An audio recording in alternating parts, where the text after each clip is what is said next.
Oi, eu sou a Ana. Oi, eu sou Maria e nós vamos falar um pouco sobre as leis de Kepler. Johannes Kepler estabeleceu as primeiras leis da gravitação, conhecidas como leis de Kepler, que possuem extrema importância para a ciência até hoje. A princípio, vamos falar um pouco da confusão que foi para chegar até essas leis. Ainda na Grécia, 4 a.C., já haviam dois modelos de distribuição dos astros. O primeiro sendo o geocentrismo, proposto por Aristóteles, em que a Terra estava imóvel no centro do universo e os demais planetas a orbitavam em trajetórias circulares uniformes. Já que forma esférica era considerada perfeita para os gregos, assim, a criação divina, o homem, estaria no centro de tudo que existia.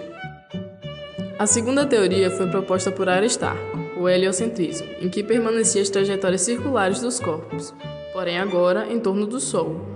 Diante das crenças da época, a ideia não foi bem aceita, mas digamos que Aristarco não era tão famoso, por isso não houve tanta perseguição como aconteceria com Nicolau Copérnico lá no Renascimento.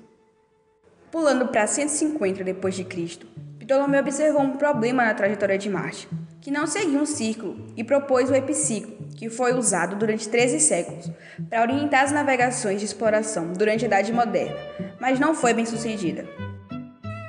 E falando de Renascimento, Nicolau Copérnico retoma as ideias de Aristarco do geocentrismo e passa a sofrer grandes perseguições pela Igreja Católica, até que foi salvo por dois grandes nomes, Galileu Galilei e Johannes Kepler.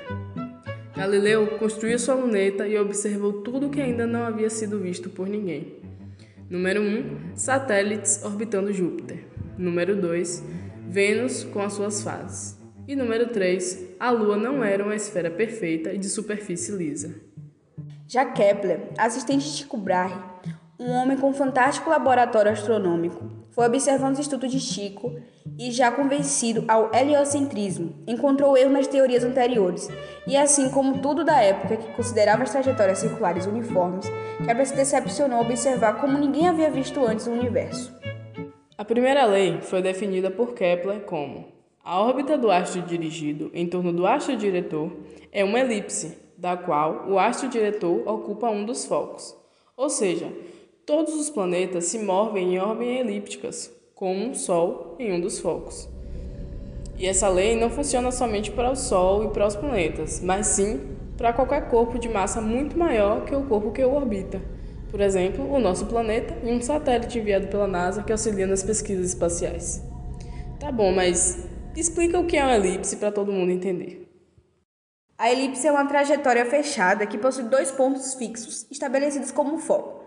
Por exemplo, um círculo possui o seu centro. Como a elipse tem um formato meio circular, só que mais achatado, é como se existissem dois centros chamados de foco, e no lugar do diâmetro do círculo, temos o eixo maior da elipse. Outro conceito importante é a excentricidade, que é a distância entre os focos, e esse valor irá caracterizar o quanto a elipse será achatada. Por enquanto, vamos deixando essa tabela aí para você dar uma olhada nesses pequenos valores. E esse pequeno ajuste foi o suficiente para alterar toda a forma como os seres humanos pensam sobre o universo. No caso dos planetas, a excentricidade, essa achatação na trajetória é bem pequena. A da Terra, por exemplo, corresponde a 0,017, ou seja, quando o valor que se descreve a distância dos focos tende a zero, a excentricidade tende a anular-se também. E quase obtemos uma circunferência, como a de Vênus, de 0,007, e Netuno, de 0,01. E também existem órbitas com excentricidade mais acentuada, como a de Mercúrio, com 0,2, sendo a maior que existe. E aqui, como vemos na tabela, vemos o valor da excentricidade de cada planeta individualmente. E apesar desses valores serem pequenos, tem grande impacto na trajetória elíptica de cada planeta. Mercúrio aparece com 0,2, Vênus com 0,07, a Terra com 0,02 e Marte com 0,09. Temos Júpiter com 0,05, Saturno com 0,06, Urano com 0,05 e Netuno com 0,009. Lembrando que os valores na tabela estão aproximados. Kepler continua achando mais respostas e sua segunda lei, chamada de Lei das Áreas, explicaria o movimento retrógrado de Marte, responsável por iniciar toda a confusão e fazer os cientistas desconfiar de que as teorias anteriores estavam incorretas. O vetor de posição de um corpo em relação ao astro diretor varre áreas iguais em intervalos de tempos iguais. Assim está descrita a segunda lei. Kepler percebeu que a velocidade que os planetas realizavam sua trajetória não era uniforme, mas variava de acordo com sua distância do Sol. Assim, a velocidade aumenta ao se aproximarem e diminui ao se afastarem do Sol. Uma maneira simples de explicarmos a fórmula elaborada por Kepler seria imaginarmos um barbante com extremos fixados no Sol e no planeta. Assim, imagine que foi marcada a posição inicial do barbante e foi contabilizado em quanto tempo ele percorreria determinada área. Dessa forma, percebeu-se que tomando qualquer ponto inicial e marcando o mesmo tempo anterior, a área percorrida seria igual. Foi através da lei das áreas que pôde-se saber a velocidade de qualquer planeta orbitando o sistema solar. No caso da Terra, o valor máximo seria cerca de 30,3 km por segundo e o mínimo cerca de 29,3 km por segundo. 10 anos depois da lei das áreas, Kepler concluiu suas leis com a terceira lei, a lei dos períodos, que afirma a razão entre o cubo do semi-eixo maior da órbita de um planeta e o quadrado do respectivo período é uma constante. Assim, cada órbita possui um tempo único para ser descrita e sempre ocorrerá no mesmo período de tempo, sendo esse período de revolução independente da massa do corpo. Através da fórmula mostrada, Kepler pôde estabelecer uma relação no período de revolução de cada planeta individualmente. Portanto, a relação do quadrado dos períodos de revolução dos planetas, representada pela letra T maiúscula, ao redor do Sol são diretamente proporcionais aos cubos dos raios médios de suas órbitas, que está representada pela letra R minúscula. Tudo isso vai ser igual a uma constante que foi estabelecida para cada planeta individualmente, como vemos na tabela. Foi através da lei de Kepler que Newton pôde chegar na gravitação universal. Já que as descobertas de Kepler eram, na verdade, a consequência do que acontece nas teorias de Newton, pela fórmula da lei de Kepler, Newton chegou à demonstração da gravitação.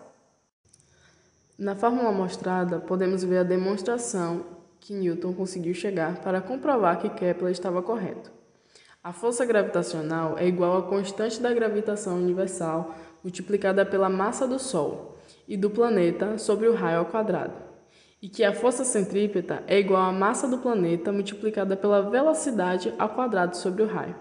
Fazendo a relação entre ambas as fórmulas e isolando a velocidade, obtemos relação direta entre a demonstração da gravitação de Newton e, como consequência, a fórmula encontrada por Kepler na sua terceira lei. Aqui vemos os valores da aceleração da gravidade em metros por segundo ao quadrado.